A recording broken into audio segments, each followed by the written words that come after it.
Mom looked at me without a shred of hesitation and said, "We gave your $3 million trust to your brother. He deserves it."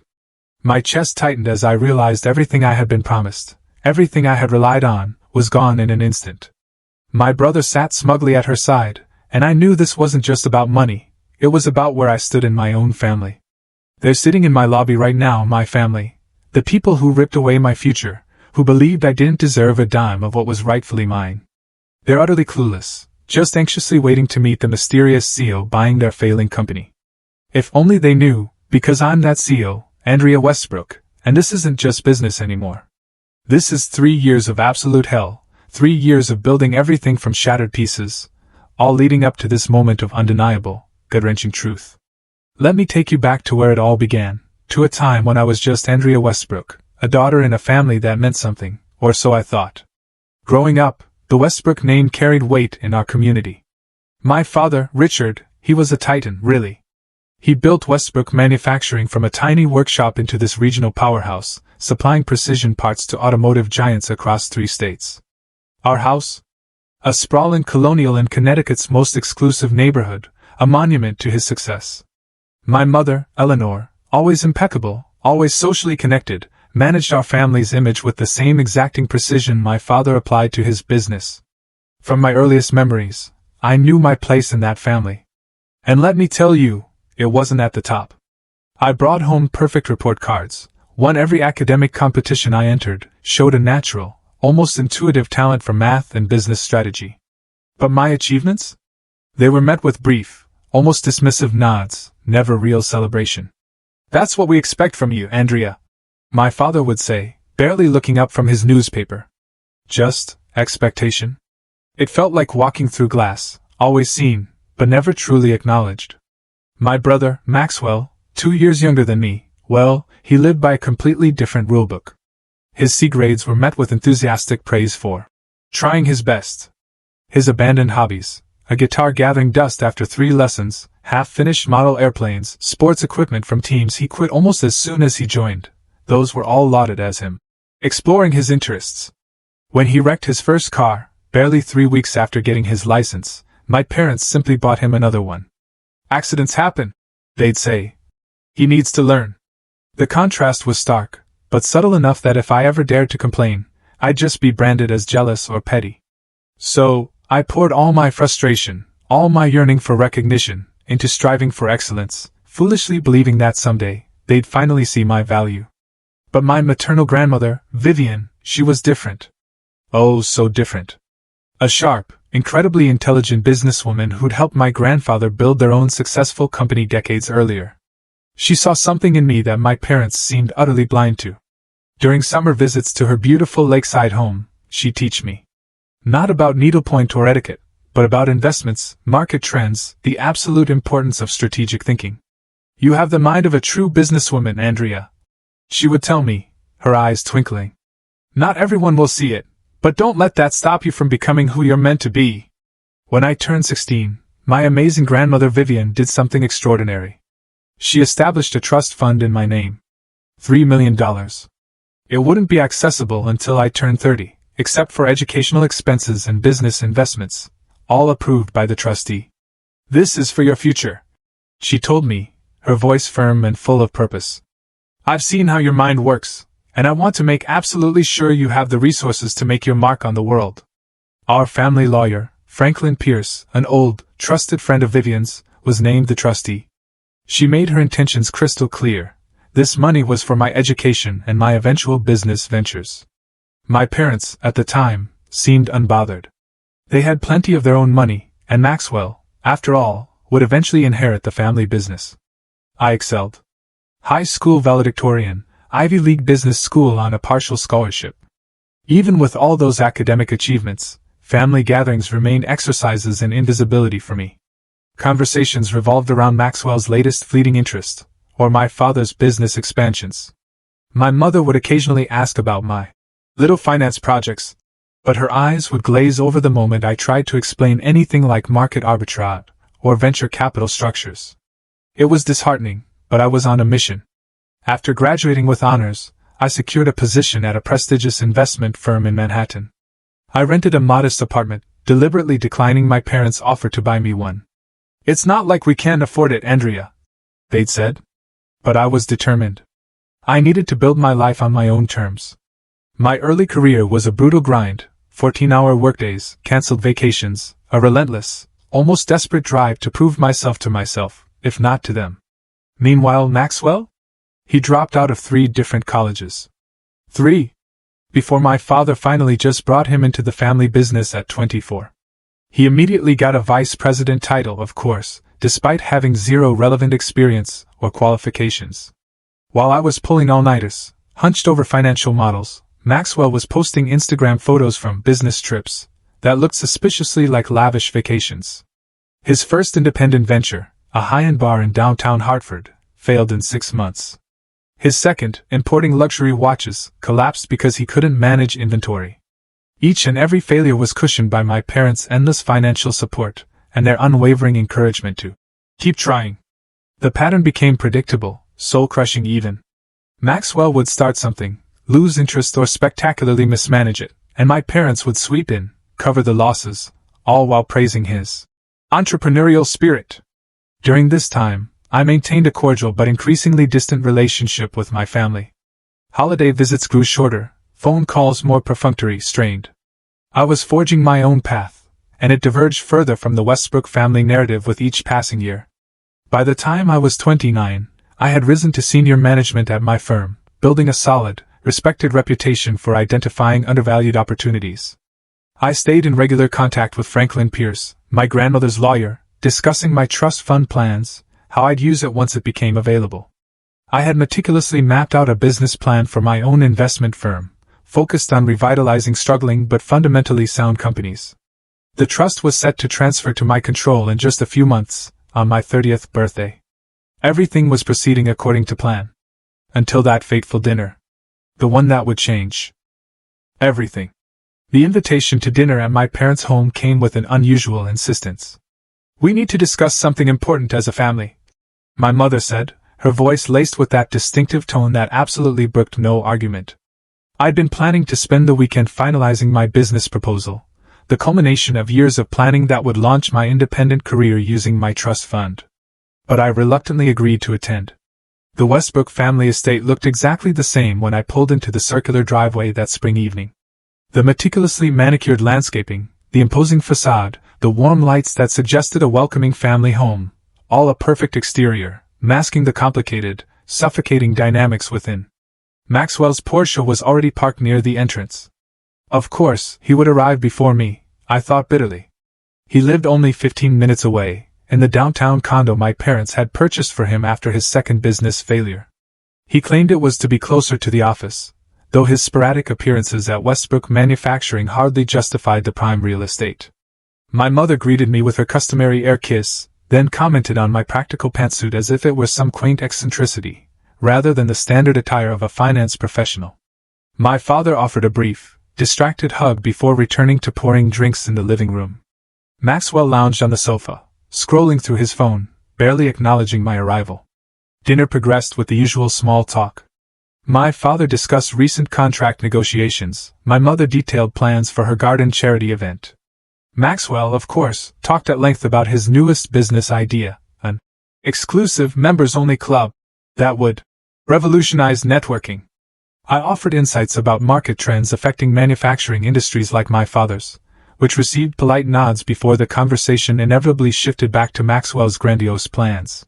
It wasn't until dessert was served that my mother cleared her throat. She exchanged a loaded glance with my father. "Andrea," she began, her voice carefully modulated, "we've made an important family decision that affects you." Something in her tone made me set down my fork. A prickle of unease started in my gut. "As you know, Maxwell has had some challenges with his ventures, despite his tremendous potential," she continued, her gaze sweeping towards my brother. "And he's recently come to us with an excellent business proposal that could truly establish him independently." My father nodded, chiming in. "Our son has real vision this time. Just needs proper capital to make it work." I glanced at Maxwell, who was suddenly studying his dessert with unusual intensity. "The thing is," my mother said, her voice dropping slightly, "Maxwell needs significant startup capital, and with the current banking climate, Taking on additional debt isn't prudent for the family. A cold sensation, like a block of ice, began spreading through my chest. I felt my breath catch. I started to understand where this was heading. I just prayed I was wrong. We gave your $3 million trust to your brother, my mother announced, taking a casual sip of wine. Her words, so calm, so devoid of emotion, sliced through me. He deserves it more than you do right now. The words hung in the air. Impossible. Unbelievable. And yet undeniably real. You what? My voice sounded strange, a choked whisper in my own ears. Now, Andrea, my father interjected, trying to smooth things over. We know you're doing well in your career. You've always been self-sufficient. Maxwell has a family to think about now. He actually referred to Maxwell's girlfriend of 6 months and her daughter from a previous relationship. And his business plan is solid. This is about family supporting family. That trust was established by grandmother specifically for me, I said, struggling to keep my voice from shaking. It was for my education and my business ventures. It wasn't yours to give away. Franklin Pierce agreed to the transfer. My mother countered dismissively. It's all been handled legally. Franklin agreed? How did you convince him to go against grandmother's explicit wishes? My father waved his hand impatiently. Pierce understood this was a family decision. Your grandmother would have wanted what's best for all of us. Don't bring grandmother into this, I said, my voice hardening, a cold fury starting to bubble. She established that trust because she believed in me and my potential. She would never have approved of this. Maxwell finally spoke, his tone dripping with artificial sympathy. Look, sis, I know this seems unfair, but I really need this chance. You're already successful. You have your fancy job and your apartment in the city. I'm trying to build something from scratch. From scratch? I echoed, incredulously. The sheer audacity. You've had every advantage handed to you your entire life, and now you're taking the one thing that was specifically meant for me? Andrea, you're being dramatic. My mother sighed, a familiar, dismissive sound. This isn't about taking anything from you. It's about allocating family resources where they're most needed. Family resources? I stood up, unable to remain seated for another second. My chair scraped against the polished floor. That was my trust fund. Meaning, not family resources to be reallocated at your convenience. My father's expression hardened. The decision is made, Andrea. The paperwork is signed. The funds have already been transferred to Maxwell's business account. Already transferred? I felt as though I'd been physically struck. The air left my lungs. You did this behind my back and only told me after it was done? We knew you'd react this way, my mother said, shrugging slightly. You've always been overly attached to your independence. This isn't healthy, Andrea. The conversation devolved from there. My logical arguments about legality and my grandmother's intentions were met with endless emotional appeals about family support and Maxwell's needs. When I asked how Franklin Pierce could possibly have allowed this, my father admitted that they had leveraged his firm's long-standing business relationship with Westbrook Manufacturing to pressure him into cooperating. They blackmailed him. This is wrong, I said finally, my voice thick with unshed tears, gathering my purse. Not just legally, but morally. You've betrayed not only me, but grandmother's memory and wishes. Don't be so self-righteous. Maxwell snapped, his sympathetic facade finally cracking. You've always thought you were better than me. Maybe this will teach you some humility. I looked at him, then at my parents, suddenly seeing with perfect clarity the dynamic that had shaped our family for decades. The endless favoritism, the subtle dismissals, the expectation of my unwavering support. No, Maxwell, I said, my voice cutting through the tension. This has taught me something else entirely. That I can never count on any of you to respect me or my boundaries. Andrea, don't leave like this. My mother called as I headed for the door. You're still part of this family. I turned back one last time, my eyes burning. Am I? Because families don't steal from each other. They don't dismiss each other's dreams. They don't betray each other's trust. And then I walked out. The drive home was a blur. Tears streamed down my face, my knuckles white as I gripped the steering wheel. The future I had so carefully planned, the one my grandmother had helped me envision, had been yanked out from under me with the casual cruelty that had always characterized my family's treatment of me.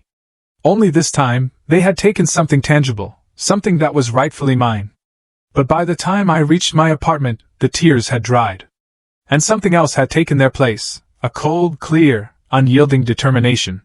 If my family thought this would break me, or bring me crawling back for their approval, they were sorely mistaken. They had taught me one final, painful lesson, that I would have to build my success entirely on my own terms. And that's exactly what I intended to do. The morning after that disastrous dinner, I called in sick to work for the first time in my career. Then I scheduled an emergency appointment with Victoria Chun, a fiercely competent attorney who specialized in trust law. I needed to understand my options from someone who wasn't connected to my family or their suffocating influence. Victoria's downtown office was a stark contrast to Franklin Pierce's wood-paneled, old boys' club workspace.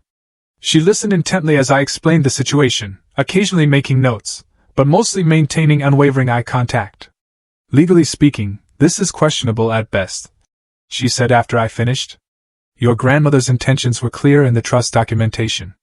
She paused, tapping her pen against her legal pad. However, she continued, contesting this would be messy and prolonged. My parents clearly pressured the trustee, but proving undue influence would require Franklin Pierce to testify against my family's interests, which he won't do, I said flatly. The bitter truth. Precisely. And even if we could build a case, these matters can take years to resolve, with substantial legal fees and no guarantee of success. Victoria leaned forward. I need to ask you something, Andrea. What's your primary goal here? To recover the money, or to move forward with your life? The question caught me off guard, but only for a moment. Both, ideally. But if I had to choose one immediately, I need to move forward. Then my advice is this: document everything for potential future legal action, but focus your energy on building what you intended to build, just on a different scale or timeline. After consulting with Victoria, I made one final call to my parents. My mother answered immediately, launching into a practice speech about family unity and forgiveness. I cut her off mid-sentence. I'm not calling for reconciliation. I'm calling to make one thing perfectly clear: what you've done is theft, plain and simple. I won't forget it, and I won't pretend it didn't happen. Andrea, you're being completely unreasonable, she began. No, I replied, my voice steady, no longer shaking. I'm finally seeing things clearly. Don't contact me again unless you're prepared to return what rightfully belongs to me. Until then, we have nothing to discuss. I hung up before she could respond, then blocked their numbers. The clean break was both agonizing and liberating, like setting a broken bone so it could finally heal properly. Without my trust fund, my business plans required significant revision. Instead of launching my own firm immediately, I would need to continue working for others while meticulously building capital. The time frame I had so carefully planned now stretched out indefinitely before me. The next months were a grueling test of endurance. I increased my already demanding work schedule to 80 hours weekly, taking on additional projects that others actively avoided. Sleep became a luxury, a social life non-existent. Every dollar I earned beyond basic living expenses went straight into my investment account. 6 months after the trust fund betrayal, I caught a break. A senior portfolio manager at my firm, Sophia Martinez, noticed my exceptional performance and requested me for a special project. Sophia, unlike many of the firm's old guard, had built her career without family connections or inherited wealth. Perhaps she recognized something of herself in my relentless determination. You have good instincts, Andrea, she told me after we successfully completed a challenging restructuring deal. But more importantly, you see opportunities others miss because they're too busy following conventional wisdom. Under Sophia's mentorship, I gained access to higher-level investment strategies and connections that would have taken years to build otherwise. When she asked about my long-term goals, I shared a modified version of my original business plan. Why wait? She challenged. You've identified a solid opportunity in the market. What's stopping you from pursuing it now? Capital, I answered simply. My personal investment funds aren't sufficient yet. Sophia studied me thoughtfully. There are other ways to secure initial funding. Sometimes you have to bet big on yourself before others will. Her words stayed with me, echoing in my mind. 2 weeks later, I identified an investment opportunity that everyone else had overlooked. A struggling tech company with a patent portfolio worth far more than the market recognized. After exhaustive analysis, I was convinced the company's stock would triple within 6 months, once certain litigation was resolved. In what was either the bravest or most reckless decision of my life, I took out a personal loan against my apartment and invested everything I had in this single opportunity. The 6-week waiting period that followed was excruciating. I checked stock prices obsessively, waking up at 3 a.m. to review any news from Asian markets that might affect the company's position. When the litigation settled favorably, the stock surged exactly as I had predicted. I sold at the optimal moment, repaid my loan, and found myself with enough capital to make my next move. It wasn't $3 million, not yet, but it was enough to start. I named my new investment firm, Vivian Capital, in honor of my grandmother. Starting with a tiny office and just 2 employees, myself and a brilliant analyst named James Taylor, who had been consistently overlooked at his previous firm due to his introverted nature, we began the slow, methodical work of building a reputation. My strategy differed from typical investment firms. Rather than chasing trendy startups or blue-chip stocks, I focused on identifying fundamentally sound companies that were underperforming due to fixable problems, often management issues or outdated business models. We would invest, restructure, and revitalize, creating value where others saw only decline. This approach required intensive research, relationship building, and a willingness to make unpopular moves. It also kept me largely behind the scenes, earning me a reputation as the reclusive Miss Andrea, who never appeared at industry events, but whose investment decisions were increasingly watched and respected. Each success provided capital for larger opportunities. I hired selectively, focusing on talented individuals who, like James, had been underestimated or overlooked. Rachel Williams joined as our legal counsel after being passed over for partnership at her law firm despite consistently outperforming her male colleagues. Dominic Alvarez came aboard as operations director after a larger firm failed to recognize his innovative process improvements. By year 3, Vivian Capital had grown from a tiny startup to a respected boutique firm managing over $200 million in assets. I had moved out of my small apartment into a penthouse with views of Central Park. Not for the status, but for the daily reminder of how far I'd come through my own efforts. I maintained my policy of privacy, declining interviews and sending representatives to industry functions. Few people knew the face behind Vivian Capital's success, which suited me perfectly. I had no interest in celebrity, only in results. It was during a routine market research session that I first noticed the concerning reports about Westbrook Manufacturing. Revenue had declined for 3 consecutive quarters. Major contracts were not being renewed. Industry analysts cited management instability and quality control issues. Further investigation revealed that my father had semi-retired 2 years earlier, turning day-to-day operations over to Maxwell. Since then, the company had lost market share steadily, while expenses, particularly executive compensation and business development costs, had increased dramatically. An anonymous employee review caught my attention. New management spends more time on golf courses than factory floors. Quality issues ignored until major clients complain. Dedicated employees being laid off while executives get bonuses. The pieces fell into place. Maxwell had evidently burned through my trust fund with his failed ventures and was now running our family's once respected company into the ground. My father, too proud to retake control, was watching his legacy crumble. For a moment, I felt a vindictive satisfaction. They were reaping what they had sown. But that feeling quickly gave way to a more complex realization. Westbrook Manufacturing employed hundreds of people who depended on those jobs. The company's decline wasn't just my family's problem. It affected an entire community. And suddenly, with absolute clarity, I knew exactly what my next investment would be. Westbrook Manufacturing. James Taylor raised an eyebrow when I laid the company profile on the conference table. "Isn't that your family's company?" "Yes," I confirmed, addressing the executive team gathered in our sleek Manhattan office. "Which is precisely why this acquisition would need to be handled differently than our usual investments." Rachel Williams, our legal counsel, was already flipping through the financial reports I'd provided. "These numbers are concerning. Revenue down 28% year-over-year. Quality complaints up 62%. Cash reserves nearly depleted." She looked up. "From a purely business perspective, why would we want this?" It was a fair question. I clicked to the next slide in my presentation. Because beneath the mismanagement, the fundamentals remain strong. Westbrook has manufacturing capabilities that would take years to build from scratch. Their patent portfolio alone is worth more than their current market valuation, and their workforce includes master craftsmen with decades of specialized experience. Dominic Alvarez, always pragmatic, leaned forward.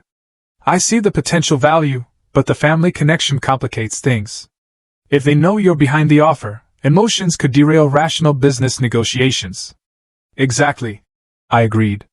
Which is why they won't know I'm involved until the deal is finalized. The plan took shape over the following days. We would create a shell company, Phoenix Holdings, to approach Westbrook Manufacturing with an acquisition offer. All communications would go through intermediaries, with my name kept completely out of the process.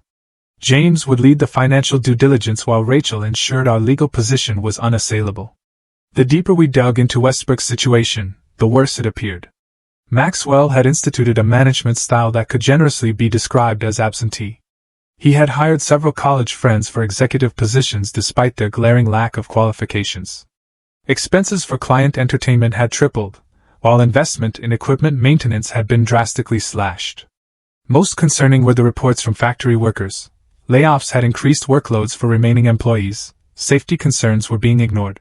Maxwell rarely visited the production floor, and when he did, he arrived late, left early, and dismissed concerns raised by veteran employees.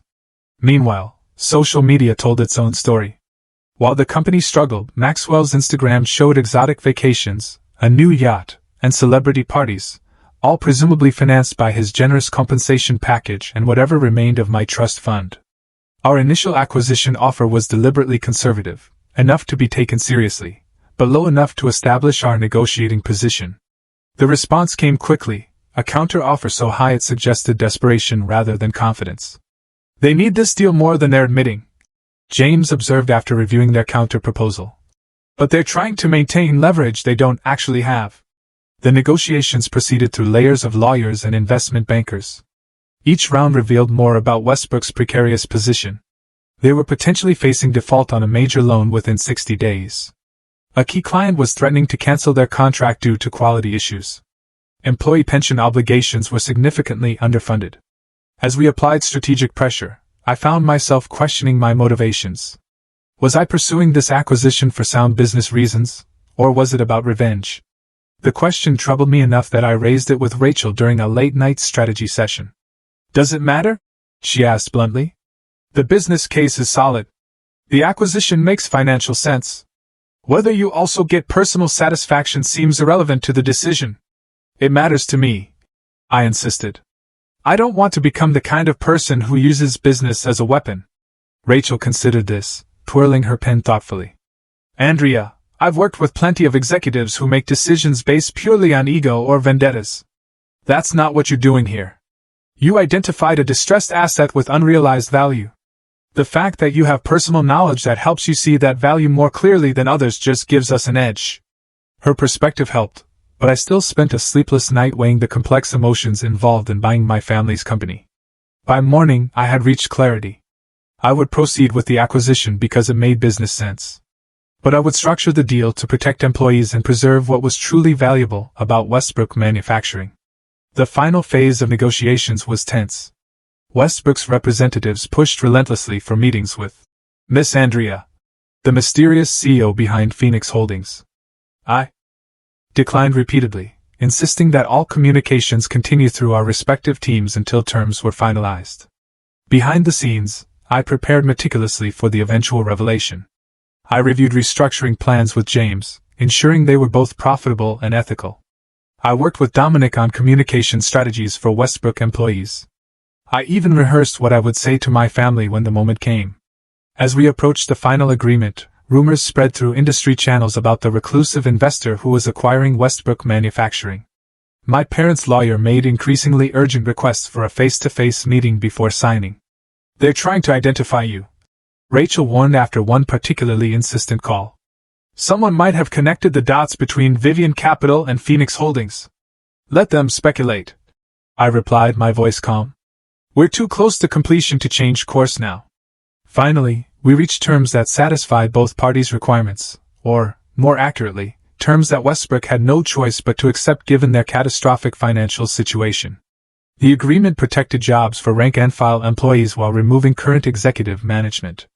The Westbrook family would receive fair compensation for their shares, but would have no ongoing role in company operations.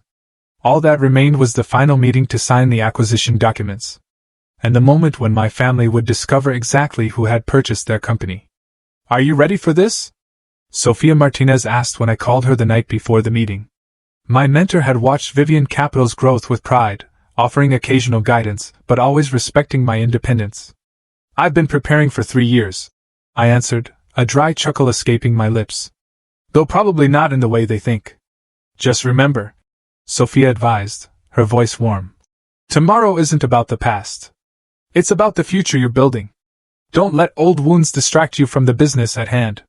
I promised I wouldn't, though we both knew the meeting would inevitably be emotional. After hanging up, I stood at my penthouse window, looking out at the glittering city lights. Tomorrow would bring the culmination of a journey that had begun with betrayal, but had forced me to become stronger, smarter, and more resilient than I might have been otherwise. Whatever happened in that boardroom, I would face it not as the daughter who had been betrayed, but as the CEO who had built something remarkable through her own efforts. The morning of the final acquisition meeting dawned clear and bright, sunlight streaming through the floor-to-ceiling windows of my penthouse. I had been awake since 4 a.m., reviewing documents and mentally preparing for the confrontation to come. My morning routine took on a ceremonial quality. Selecting a perfectly tailored charcoal suit, applying makeup with precision, arranging my hair in a sleek chignon. Each action was deliberate. Armor being assembled piece by piece. As I fastened my grandmother's pearl earrings, the only inheritance from her that my parents couldn't take away, memories cascaded through my mind. The 16-year-old girl beaming as grandmother Vivian explained the trust fund and its purpose. The devastated 30-year-old learning that her family had betrayed that trust. The determined woman who had built something from nothing in the years since. "They wanted to teach me humility," I murmured to my reflection. "Instead, they taught me self-reliance." My phone buzzed with a text from James. "Final acquisition documents reviewed and approved by legal. All systems go." Another notification appeared. An Instagram alert I'd set for Maxwell's account. His latest post showed him standing beside a brand new sports car with the caption, "Last ride in the Lamborghini before big corporate meeting #blessed #entrepreneur life." The irony was almost too perfect. While the company foundered, he was still playing the role of successful executive. I wondered if he had any idea what awaited him in today's meeting. During the car ride to the office, I scrolled through old emails from my parents. After I cut contact 3 years ago, they had sent periodic messages. First demanding, then cajoling, finally pleading for reconciliation. Their most recent attempt had come just last week. "Andrea, please respond. We're facing difficult times with the company. Your father is stressed beyond his limits. Maxwell is doing his best, but we could use your financial expertise. Family needs to stand together in challenging times. Love, Mom." No acknowledgement of what they had done, just an expectation that I would come running when they needed me, despite having discarded me when I no longer served their narrative.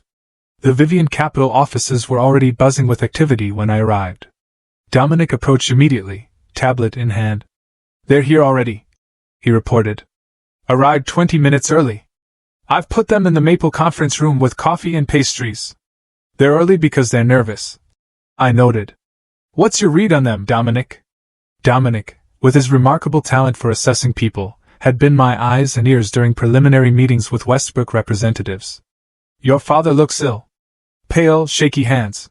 Your mother is maintaining appearances, but keeps checking her makeup, a nervous habit. Maxwell is alternating between checking his phone and pacing. None of them are speaking much to each other." "Security feed?" I asked. Dominic nodded and handed me his tablet. The high-definition security camera showed the conference room where my family waited. My father, Richard, looked significantly older than when I'd last seen him, his confident posture replaced by a slight stoop. My mother, Eleanor, sat rigidly, her social smile nowhere in evidence. Maxwell kept adjusting his tie, clearly uncomfortable in formal business attire. As I watched, my mother leaned toward my father and whispered something. Though there was no audio, her agitation was clear from her gestures. What if it's someone who knows about the trust fund situation? I could almost hear her saying, "What if they use it against us?" My father shook his head dismissively, but his expression betrayed uncertainty. Maxwell checked his watch for the 3rd time in as many minutes. "The whole team is ready when you are," Dominic said, reclaiming his tablet. James has the financial presentations prepared. Rachel has the final documents organized for signatures. And security?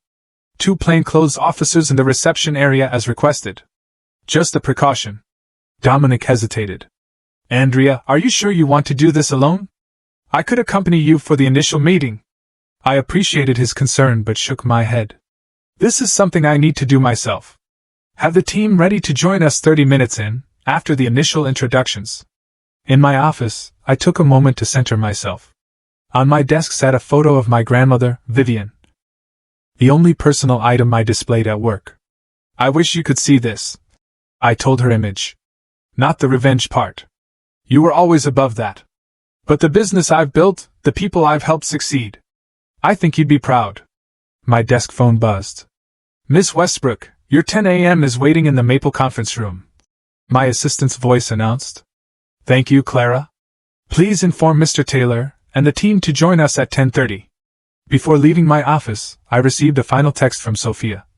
Remember who you are today, not who they tried to make you. The walk to the conference room felt both endless and too brief. Each step took me closer to a confrontation 3 years in the making. My heels clicked rhythmically on the polished floor, keeping time with my heartbeat. Outside the conference room, I paused. Through the frosted glass, I could see the silhouettes of my family, still waiting to meet the mysterious Miss Andrea, who held their company's fate in her hands. Dominic appeared at my side one last time. Everything is in place, he assured me. Whatever happens in there, you've already won. I nodded, drawing strength from his confidence in me. It's time, I said, and reached for the door handle. I opened the door deliberately, striding into the room with measured steps. For 3 seconds, I counted them silently. No one recognized me. They saw only a confident executive in an impeccable suit, the presumed representative of Phoenix Holdings. My mother spoke first. We were expecting to meet with Miss Andrea. Her voice trailed off as recognition, a dawning horror, bloomed in her eyes. Andrea? My father half rose from his chair, his face draining of color. What is the meaning of this? Maxwell simply stared, his mouth slightly open, comprehension slowly replacing confusion. Please, everyone remain seated, I said, my voice steady, professional, utterly calm. I am Andrea Westbrook, CEO of Vivian Capital and Phoenix Holdings. I placed my portfolio on the table and sat at the head position, my rightful place. I believe we have an acquisition to finalize. The silence that followed was thick enough to cut. My mother recovered first, years of social training kicking in. Andrea, darling, why didn't you tell us you were behind this offer? We've been so worried about you. No contact for years, and now this surprise. This isn't a family reunion, Mother, I replied coolly. This is a business meeting. Phoenix Holdings is acquiring Westbrook Manufacturing, according to the terms your representatives have already agreed to. My father found his voice, anger overriding shock. This is outrageous. You've manipulated this entire process. No judge would uphold an agreement made under these circumstances. Rachel had anticipated this reaction. I removed a document from my portfolio and slid it across the table. This legal opinion from Judge Carlton Morrison disagrees. As you can see, he confirms that all negotiations have been conducted in good faith, with full disclosure of material facts about the company's condition. The fact that you didn't know my identity doesn't invalidate the agreement. You've orchestrated this whole thing for revenge, Maxwell accused, his face flushing crimson. This isn't business. It's personal. I maintained my composure, though his hypocrisy was breathtaking. On the contrary, this acquisition makes perfect business sense. Westbrook Manufacturing has valuable assets being squandered by incompetent management. Phoenix Holdings specializes in turning around such situations. I opened my laptop and turned it to face them. Let's review exactly what we're acquiring, shall we? The presentation I had prepared was devastating in its clinical precision. Slide after slide documented Westbrook's decline under Maxwell's leadership, plummeting quality metrics, lost contracts, ballooning executive expenses, and declining employee morale. Stop this! My mother interrupted, her carefully maintained facade cracking. We get the point. Mistakes were made. Mistakes? I echoed, my voice rising slightly, the ice in my veins giving way to a sharp edge. Is that what you call it? When safety violations increased 76% under Maxwell's management? When pension funds were borrowed against to finance executive bonuses? When loyal employees who built this company were laid off while leadership purchased luxury vehicles?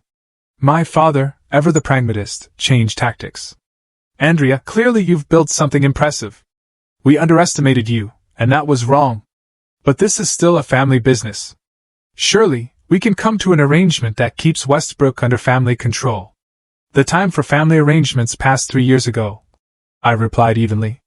But if you're concerned about the company's future, let me assure you that our restructuring plan preserves jobs for rank-and-file employees and maintains the Westbrook name on the products. Maxwell had been unusually quiet, studying my presentation with growing discomfort. When he finally spoke, his voice lacked its usual bravado. The trust fund money. You think I wasted it all, didn't you? I asked simply. He looked down at his hands. Most of it. The club failed before it even opened. I tried to recover with some investments, but they didn't pan out. The rest went to keeping up appearances, making everyone think I was succeeding. My mother reached for his hand sympathetically. Maxwell was under tremendous pressure to perform. We all were. And yet you placed that burden on him after taking away my opportunity. I noted. You set him up to fail by giving him something he hadn't earned and wasn't prepared to manage. My father, ever protective of Maxwell, bristled. We made the decision we thought was best at the time. Maxwell had tangible needs. You were already successful. I was building towards something specific. I corrected him. The trust fund wasn't about need. It was about opportunity. Grandmother established it for my education and business ventures because she saw my potential. You had no right to redirect it based on your perceptions of who deserved it more. Your grandmother couldn't have foreseen the family circumstances. My mother argued, her voice desperate. She would have wanted the money to help Maxwell. Don't, I said sharply, my eyes locking with hers. Don't presume to speak for her. She was explicit about her intentions, and you deliberately subverted them. An uncomfortable silence fell. Maxwell broke it unexpectedly. She's right, he admitted, not looking at our parents. Grandmother always said the trust was for Andrea's business ventures. She told me once that I'd have plenty of opportunities through the family company, but Andrea would need to make her own way. He glanced up at me. I didn't fight hard enough against taking your money. I convinced myself I deserved it more. His admission caught me off guard. It was perhaps the first time Maxwell had ever acknowledged his true role in the family dynamic. My father, seeing the conversation slipping away from family sentiment and back to business, tried another approach. What exactly do you want, Andrea? If this is about the trust fund, we can discuss repayment terms. This isn't about repayment, I said, a wave of weariness washing over me, yet my resolve remained unshaken. This is about business. Phoenix Holdings is acquiring Westbrook Manufacturing because it's a sound investment. Opportunity when properly managed. I signaled to Clara, who opened the door to admit James, Rachel, and the rest of my executive team. Now, shall we proceed with the final terms? The remaining hour was strictly business. James presented our restructuring plan. Rachel reviewed the legal documents requiring signatures. My team answered technical questions about transition procedures and timeline. Through it all, I maintained professional detachment, though beneath the surface, emotions churned. This was the culmination of years of work, yes, but also the final chapter of a painful family history. As the meeting concluded and my team gathered the signed documents, I noticed my mother blinking back tears. For a moment, I glimpsed the frightened woman behind the polished exterior. Someone facing the consequences of her actions, perhaps for the very first time. What happens to us now? She asked quietly, her voice barely a whisper. The terms are clear, I replied. You and father receive fair compensation for your shares. Maxwell's position is eliminated with standard severance. The company continues under new management. I meant, as a family. She clarified. I closed my portfolio deliberately before answering. That depends on whether you're finally ready to see me as I am, not as who you wanted me to be. With that, I stood and extended my hand formally to my father. The acquisition team will be in touch regarding next steps. Thank you for your cooperation today. As they gathered their belongings to leave, Maxwell paused beside me. For what it's worth, he said softly, avoiding eye contact. You proved them wrong about everything. I nodded acknowledgement, but offered nothing more. The time for family dynamics was past. We had become what they had made us. Maxwell, the entitled son who had never learned to stand on his own. Me, the daughter who had been forced to build herself from scratch. The difference was, only one of us had succeeded. The conference room emptied as my executive team filed out with the signed acquisition documents, leaving me alone with my family for the first time in 3 years. The formal business concluded. We stood in awkward silence, the weight of both past and future hanging heavy between us. My father was the first to speak. "I need to know," he said, his voice uncharacteristically subdued, almost broken. Was this all about revenge?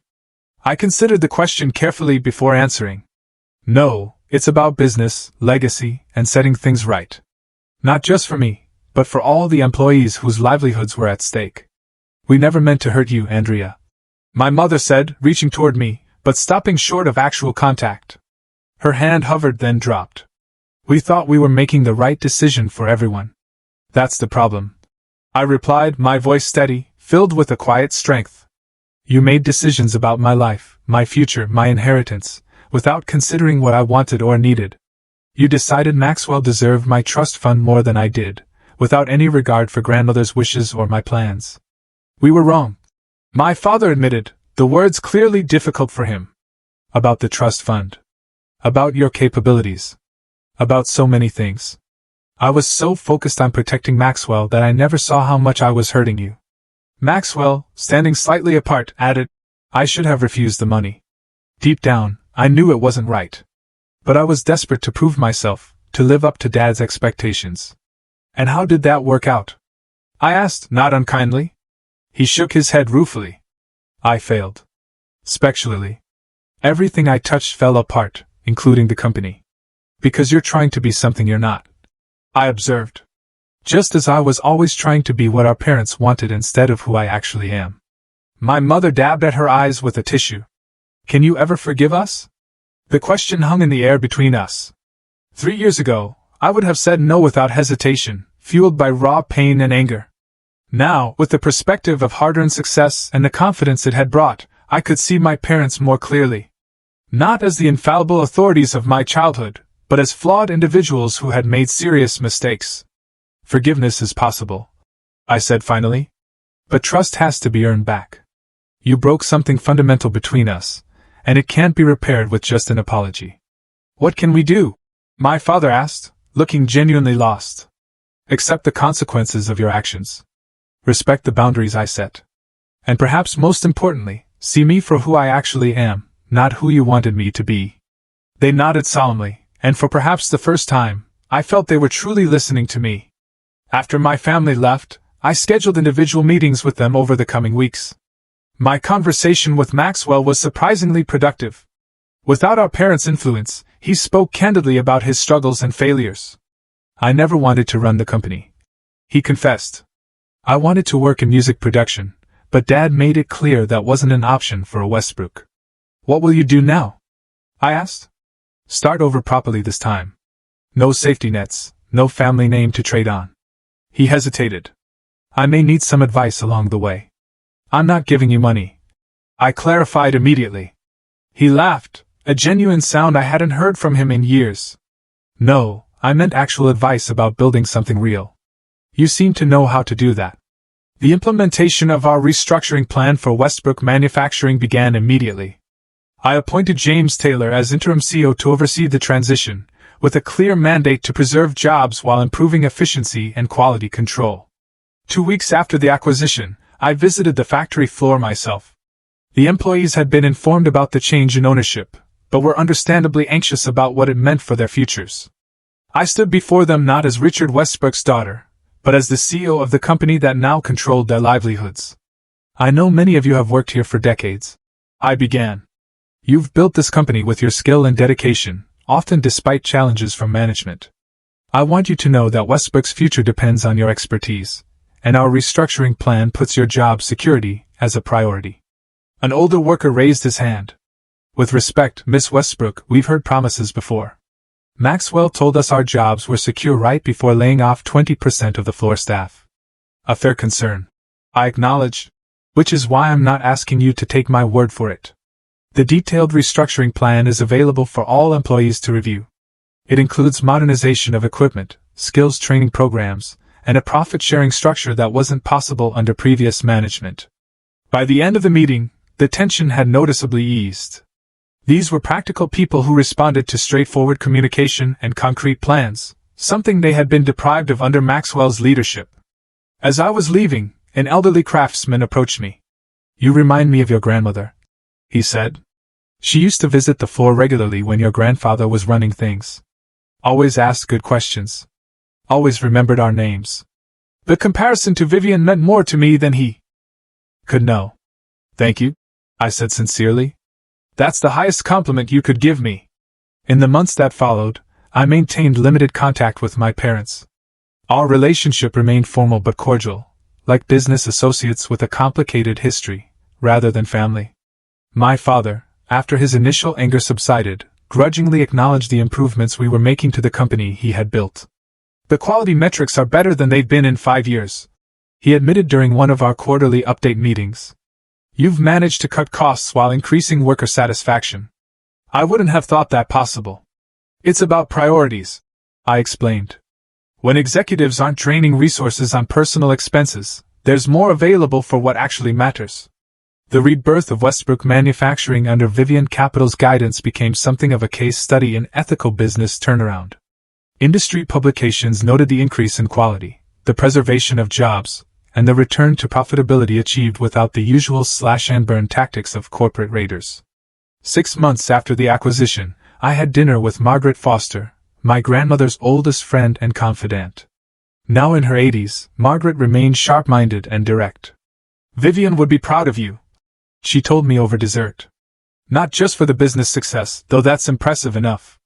She'd be proud of how you handled the trust fund situation." "By buying the family company?"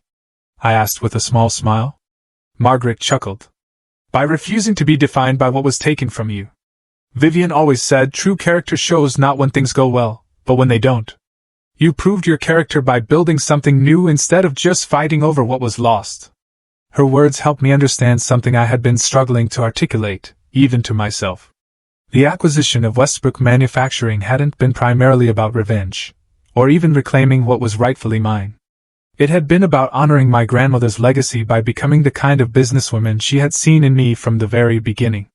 Someone who could create value and opportunity, who could see potential where others saw only problems. Under my guidance, Westbrook returned to the founding principles that had made it successful initially: quality craftsmanship, fair treatment of workers, and innovation in manufacturing processes.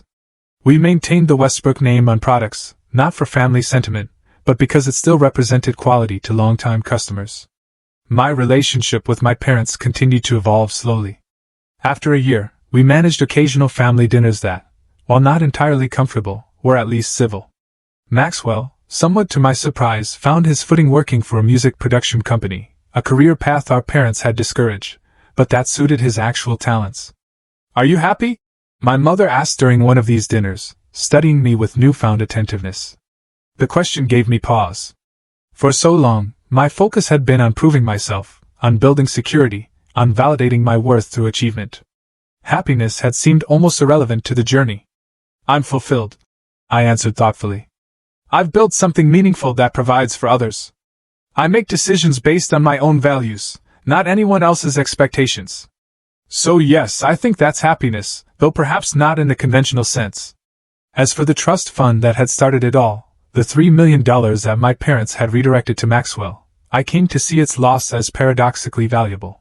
Had I received it as planned, my path might have been easier, but perhaps less extraordinary. Being forced to build from nothing had made me more innovative, more resilient, and ultimately more successful than I might otherwise have been. The irony wasn't lost on me. In trying to humble me by taking away my inheritance, my parents had inadvertently set me on a path to greater achievement than any of us had imagined possible. The trust fund would have given me $3 million. Losing it had ultimately led me to build a company worth hundreds of millions. More importantly, it had taught me the most valuable lesson of all, that true worth comes not from what you're given, but from what you create. Not from others' validation, but from your own determination to succeed on your own terms. Standing in my office overlooking the city, watching the lights come on as dusk settled over the skyline, I felt a profound sense of peace. The journey from betrayed daughter to successful CEO had been painful and challenging, but it had shaped me into someone stronger and wiser than I would have been otherwise. Sometimes the greatest gift is being forced to discover just how capable you truly are, even when, especially when, those who should believe in you the most are the ones who doubt you. Remember, sometimes losing what you thought you needed is the first step to finding what you're truly capable of achieving. Thank you for joining me on this journey, and may your own path be filled with the strength to overcome whatever challenges come your way.